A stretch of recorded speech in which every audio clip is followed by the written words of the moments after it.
કેનેડાની અંદર એક રેસ્ટોરન્ટની અંદર વેઇટર અને સર્વન્ટ માટેની જાહેર ખબર આવેલી અને વેઇટર અને સર્વન્ટની નોકરી કરવા માટે હજારો વિદ્યાર્થીઓએ લાઈન લગાવી દીધી અને એની અંદર મોટે ભાગના ભારતીયો હતા.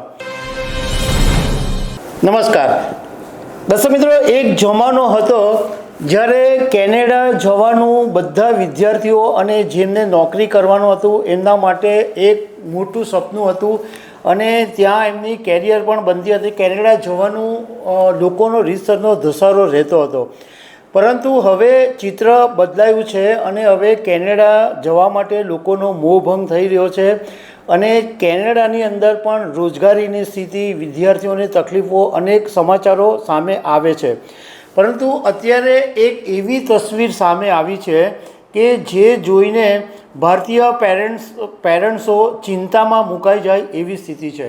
વાત એમ બની કે કેનેડાની અંદર એક રેસ્ટોરન્ટની અંદર વેઇટર અને સર્વન્ટ માટેની જાહેર ખબર આવેલી અને વેઇટર અને સર્વન્ટની નોકરી કરવા માટે હજારો વિદ્યાર્થીઓએ લાઈન લગાવી દીધી અને એની અંદર મોટે ભાગના ભારતીયો હતા. આપણા ભારત દેશની અંદર જ આ જો ભણેલા ગણેલા યુવાનોને વેઇટરની નોકરી કે સર્વન્ટની નોકરી હોટલમાં કરવાની હોય તો મોઢું મચકોડતા હોય છે, પરંતુ કેનેડાની અંદર છૂટકો નથી, કારણ કે ત્યાં પહોંચી ગયા છે ભણવા, એટલે હવે વેઇટર અને સર્વન્ટની નોકરી કરવા પણ ભારતીય વિદ્યાર્થીઓ તૈયાર થઈ ગયા છે. તો આના વિશે હું તમારી સાથે વાત કરીશ. મારું નામ રાજેશ શાહ છે અને તમે જોઈ રહ્યા છો ખબર છે .com. દર્શક મિત્રો, ઘણા બધા પેરેન્ટ્સ એવું ઈચ્છતા હોય છે કે એમનો દીકરો વિદેશમાં જઈને ભણે, સારું એવું નોકરી કરે, સારું એવું સ્ટેટસ મેળવે અને સારા એવા રૂપિયા કમાય. અને મોટે ભાગે જે પેરેન્ટ્સ હોય છે એમનું સ્ટુડન્ટને મોકલવાનું ડેસ્ટિનેશન કેનેડા જ હોય છે, કારણ કે કેનેડાની અંદર ઘણા બધા ભારતીય વિદ્યાર્થીઓ જઈને ભણે છે. એમાં ગુજરાતના બી ઘણા બધા છે, પંજાબના બી છે અને ત્યાં આગળ ઘણા બધા વિદ્યાર્થીઓ ભણી ગણીને સેટલ બી થયા છે, સારું એવું કમાયા પણ છે. પરંતુ ત્યાંની જે સરકાર છે એમણે એવા જે નિર્ણયો લીધા છે એને કારણે ત્યાં આગળ રોજગારીની સ્થિતિમાં બહુ મોટી સમસ્યા ઊભી થઈ ગઈ છે. હવે કેનેડાના બ્રેમ્પટનની અંદર તંદૂરી ફ્લેમ કરીને એક રેસ્ટોરન્ટ આવેલી છે અને આ રેસ્ટોરન્ટની અંદર એક જાહેર ખબર આપી કે વેઇટર અને સર્વન્ટની જરૂર છે.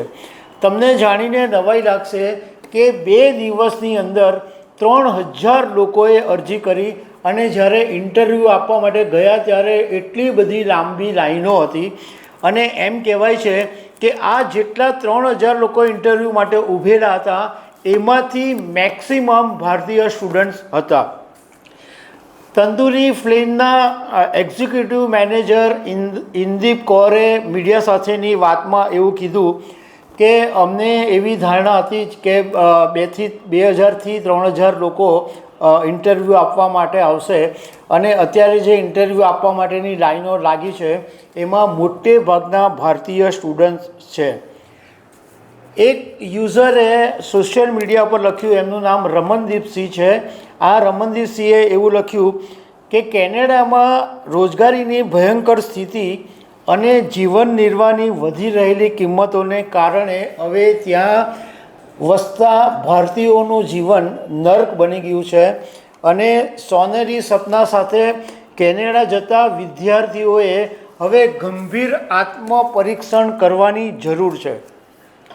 હવે કેનેડાના વડાપ્રધાન જસ્ટિન ટ્રુડોએ હમણાં થોડા વખત પહેલાં જ એવી જાહેરાત કરી હતી કે કેનેડાની અંદર જે ઇન્ટરનેશનલ સ્ટુડન્ટ્સ આવે છે એના વિઝામાં 35% જેટલો ઘટાડો આ વખતે કરવામાં આવશે અને આવતા વર્ષે એટલે 2025ની અંદર વધારે 10%નો ઘટાડો કરવામાં આવશે.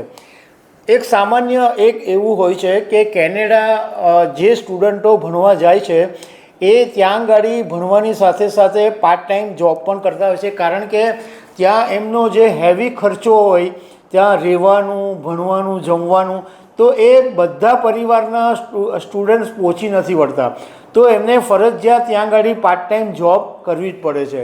પહેલાં એવો જમાનો હતો કે વિદ્યાર્થીઓને પાર્ટ ટાઈમ જોબ પણ સારી રીતના મળી જતી હતી રહેવાનું બી સારી રીતના મળી જતું હતું અને લાઈફ એકદમ એમની મસ્ત હતી.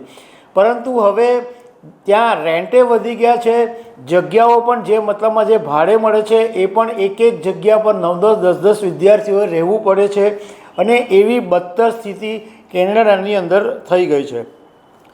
હવે 2025માં કેનેડાએ 4,37,000 ઇન્ટરનેશનલ સ્ટુડન્ટ્સને વિઝા આપવાની યોજના બનાવેલી છે અને 2024ની અંદર કેનેડાએ 4,85,000 સ્ટુડન્ટ્સને વિઝા આપેલા. મતલબમાં 2024ની સરખામણીએ 10% જેટલો ઘટાડો 2025માં જોવા મળશે.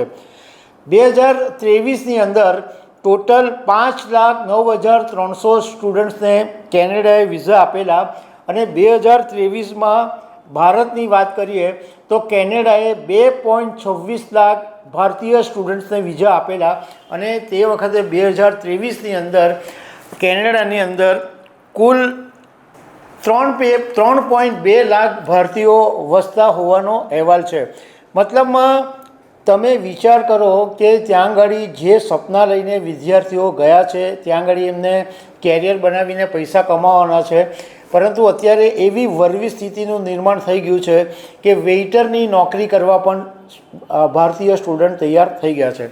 તો દર્શક મિત્રો, આવી અનેક વાતો સાથે અમે તમને મળતા રહીશું. Thank you very much.